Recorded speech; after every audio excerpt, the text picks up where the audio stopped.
A girl marries a strange man for a promise, married a strange man, but the man kicked her out the same day, but the girl sneaks back in, but the man's mother burned her luggage. All her luggage was burned. The girl only managed to get one photo back despite the danger. It was a portrait of her mother. The girl was devastated, but she couldn't leave, because it was a promise she had made to one person. The girl's name was Annie. She had grown up in a single-parent home. Her mother had left her not long ago. Now Annie is left alone in the countryside, until the day a wealthy uncle found her. He wanted Annie to marry his son, Al, and declined, because she didn't want to get married in the first place, not to mention someone she'd never met. But her uncle said he had cancer. Time was running out. His only wish was to find a good wife for his son, and Annie was the perfect choice. Annie knew that her uncle's time was running out. She was very sad, because her uncle had taken great care of their family. You could say he was very kind to them, in order not to upset her uncle, and to repay that kindness. Good Annie took it as a promise. She vowed in her heart that she would be a good wife, but the first day she entered the house, she was disliked by her mother-in-law. She didn't like her mother-in-law at all. This daughter-in-law from the countryside,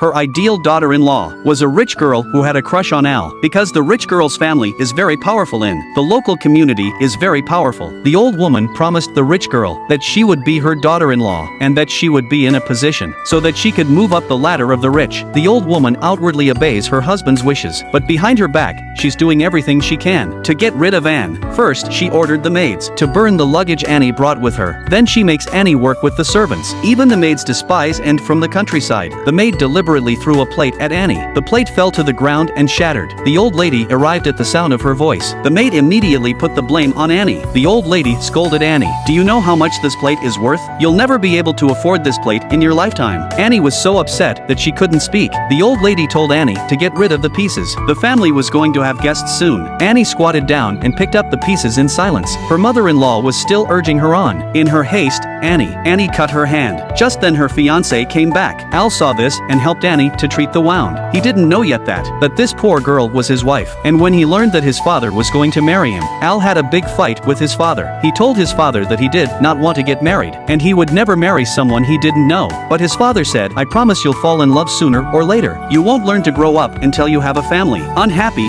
he finds Annie again. He asked her why she wanted to marry him. It seemed to him that Annie was interested in the family's money. Of course Al couldn't let such a scheming girl get away with it, so he went behind his father's back. He drove her away, and then he gave her a lot of money. He sent Annie back to her home in the country. Annie had never been so humiliated, but to live up to her promise to her uncle, she chose to suffer in silence. When Al returned home satisfied, the money had been returned intact. Al rushed to look out of the window. This woman had really come back. Al suddenly couldn't understand this woman. She didn't want the money. Then why did she willingly marry herself after only one meeting? Why was she willing to marry her? That day Al suddenly approached his father. He said he wanted to marry Anne. His father thought the rebellious son had finally come to his senses. He said that you would marry tomorrow, but little did he know that all this was. It was all Al's plan. She wanted to make Annie to leave the family willingly. On the other hand, when the rich girl heard the news, the first thing she did was to find the old woman, asking her what was going on. "You promised to make me your daughter-in-law." The old woman didn't dare to offend the rich girl. She had to stabilize her first. The old woman promised the rich girl that she would make sure that Annie back from whence she came, and so the wedding began with each of them in mind. At the wedding the priest asked Al, "Will you take in to be your wife?" The old woman shook her head in the hope that her son would refuse. The rich girl was trembling, waiting for Al to say no, but Lovely said firmly,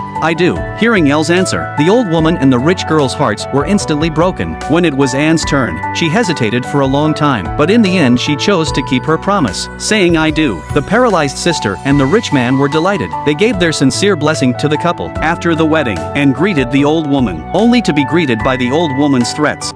Te lo advertí, jovencita. Lo que pase en adelante es tu responsabilidad. Bienvenida al infierno.